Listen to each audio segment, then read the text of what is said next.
Vamos responder as perguntas. A Débora, da Rádio Gaúcha, gostaria de confirmar a informação de que o Ministério da Cidadania enviou à Caixa cerca de 1.300.000 CPFs para bloqueio de contas suspeitas de fraude do auxílio emergencial. Se o beneficiário estiver com a conta bloqueada, como ele deve proceder? Débora, existem dois tipos de fraudes, de discussões de fraude. Existe aquele pelo Ministério da Cidadania, DataPrev, onde existe uma fraude do cadastro. Em relação a isso, a Caixa Econômica Federal acata e não tem o que fazer, porque essa é uma determinação do Ministério da Cidadania. Qualquer discussão no 121, telefone do Ministério da Cidadania, mas não é algo que a Caixa Econômica Federal se envolve, porque esta base de dados a gente não tem acesso. Tá? Então, esse tipo de fraude é uma fraude totalmente fora da gestão da Caixa Econômica Federal.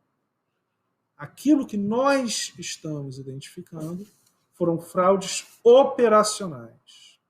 Ou seja, eu não vou dar muito detalhe, exatamente, vocês sabem por quê, mas a fraude de cadastro, Ministério da Cidadania com a DataPrev. A fraude operacional, normalmente criações de contas, onde se desviou esse dinheiro de uma pessoa que poderia receber. Então, esse tipo de fraude é o que a gente discutiu durante boa parte da apresentação, onde estas contas estão bloqueadas, e para desbloquear, quando é a suspeita de fraude, há necessidade do beneficiário ir à agência, de novo, dependendo do seu mês de pagamento, do dia com o mês de pagamento, para que possa ser retirada esse bloqueio da conta. Ou, quando houver, no caso de inconsistências cadastrais, uma revalidação para que seja liberada. Mas são duas coisas diferentes. Haverá a informação de maneira clara no Caixa-Tem de se a conta está bloqueada ou se é uma questão cadastral, onde basta reenviar o cadastro, não há necessidade de ir nas agências para resolver o problema. Carolina Laureano, do Jornal Nacional. Com base em qual critério a Caixa bloqueou esse número de contas? Seria uma estimativa de contas que poderiam ter sofrido fraude? Carolina, como nós falamos, eu tenho um limite aqui de onde que eu posso te dar o detalhe, porque nós estamos muito ativos nesta prevenção, e se eu falar demais, a gente vai acabar colocando em risco as investigações, inclusive da Polícia Federal. Então, do ponto de vista de fraudes, são dois grandes grupos. Fraude, de uma maneira muito clara, e inconsistência cadastral. E é muito fácil ver a diferença entre esses dois grupos.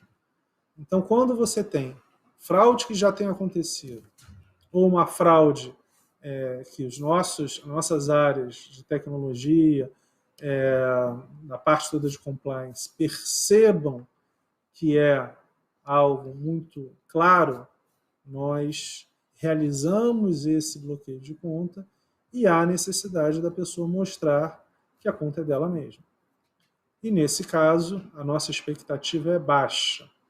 Neste grupo, nós esperamos que poucos vão às agências, porque os indícios de fraude são muito claros.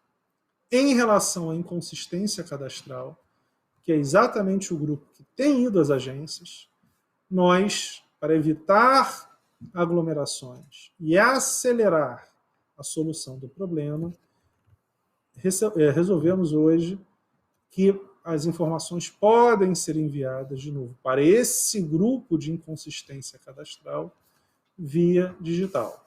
Então, há uma diferença muito grande entre os dois grupos. Me desculpa, Carolina, não vou entrar muito no detalhe, porque estamos em investigações profundas, que certamente vão gerar resultados. Então, se a gente explicar demais aqui, a gente vai alertar os fraudadores. Isso a gente não pode fazer. Ainda na Carolina, quem teve o nome incluído para receber o auxílio emergencial indevidamente vai devolver o dinheiro de que forma? Existe alguma região do país que tenha mais contas bloqueadas? Qual a expectativa para a normalização dessa situação? Em relação a essa questão da devolução do dinheiro, Tatiana, está aí? O Ministério da Cidadania na página deles. Então, no Ministério da Cidadania, na página do Ministério da Cidadania, existe um link específico para a devolução do auxílio emergencial. Ana Paula Branco, do Agora São Paulo.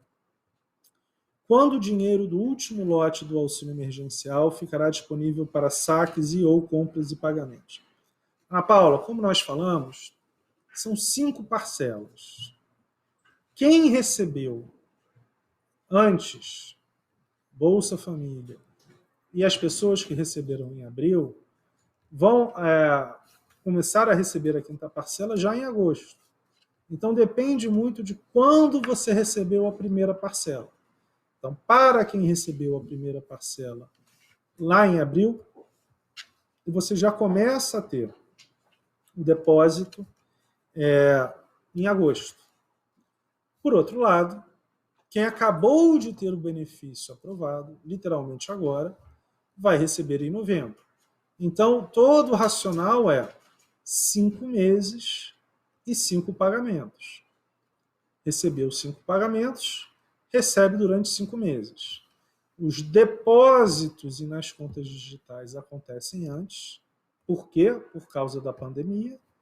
E o saque ou a transferência, normalmente 1 mês depois do depósito na conta. Esse é o racional. Judite Cipreste, da Globo News.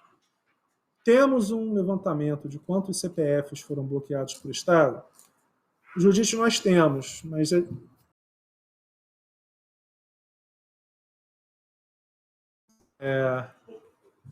desculpa, congelou um pouquinho. A gente vai avançar um pouco mais nas investigações. Não é o momento de falar. Me desculpa. Temos sim, mas a gente ainda está investigando mais, e isso é bem importante. Né? Em breve a gente vai dar essas informações com mais detalhe. Marina Barbosa, do Correio Brasiliense. Houve filas em agências da Caixa devido às contas que foram bloqueadas no Caixa Tem. O que a Caixa está fazendo para resolver o problema? A orientação de quem teve a conta bloqueada continua sendo procurar uma agência da Caixa? Marina, muito obrigado pela pergunta. Como nós falamos, nós dividimos em 2 grupos. Primeiro, sim, houve filas sim. E as filas, como sempre, nós queremos minimizar, são filas esporádicas, incomparáveis com o que aconteceu no passado. Então, são filas esporádicas pequenas. O que a gente vai fazer? Primeiro, combater a fraude é fundamental.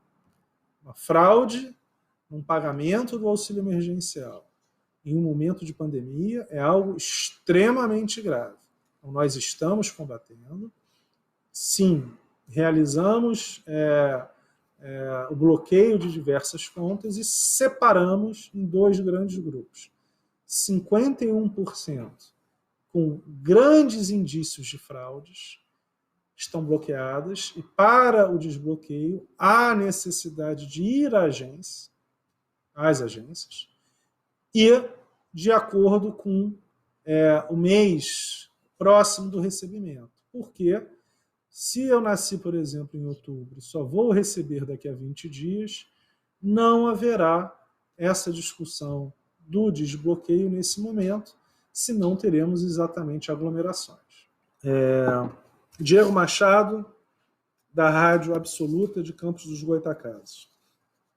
Como a Caixa se sente nesse momento difícil que os brasileiros estão passando em fazer parte da vida dessas pessoas com o pagamento do auxílio emergencial?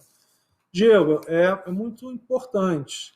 nós estamos realizando o pagamento não só do auxílio, mas do bem, que são 5 milhões de pessoas, do saque do FGTS, que são mais 60 milhões de pessoas. Então, ao todo, são mais de 121 milhões de pessoas. 8 entre cada 10 adultos no Brasil estão recebendo um benefício do governo federal, pago através da Caixa Econômica Federal. Então, nós estamos claramente muito motivados, muito importante para a população brasileira, e este pagamento escalonado, permitindo o uso de uma tecnologia digital, foi muito relevante para que não tenhamos filas, que não tenhamos aglomerações, e certamente problemas sempre acontecem, e o importante é resolver o mais rapidamente possível.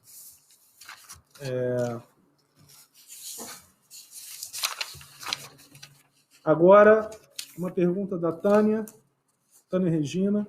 A pergunta é sobre o Caixa Tem. No meu primeiro acesso, aparece que tenho que mandar meus números de documentos pelo WhatsApp.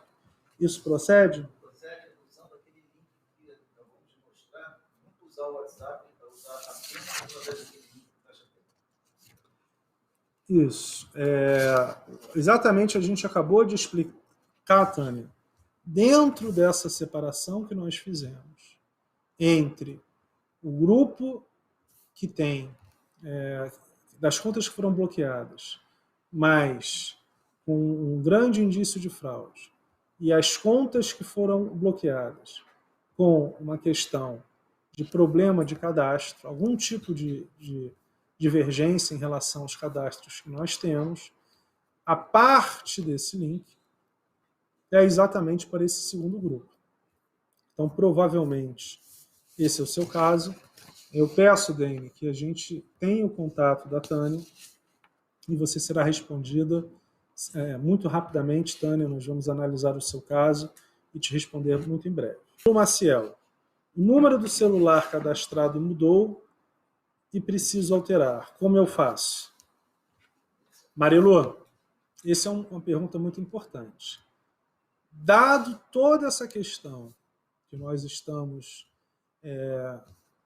em relação às fraudes, há necessidade de ir às agências exatamente para a demonstração de que é você mesmo, porque senão seria uma porta aberta muito grande em relação às fraudes.